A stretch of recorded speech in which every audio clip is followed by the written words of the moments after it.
Ang daming maliliit na bato. Tapos umuulan pa. Hindi pa makakita ng maayos pagka nagbaba ng visor.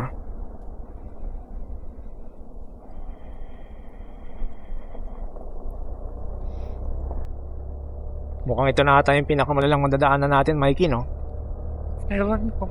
Ay, may nadaanan na sa pagra-ride natin. Ha?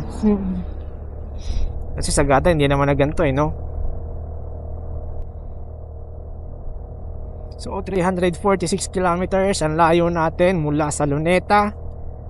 At ang distansya naman natin na binabiyahe na is 406.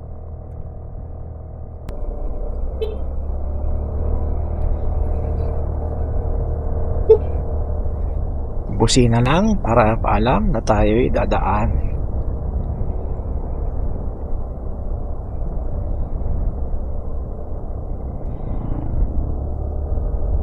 Mukhang sila yung mga lokal. Alam na alam ang daan. Tinok Town siguro yun, no? 2 kilometers.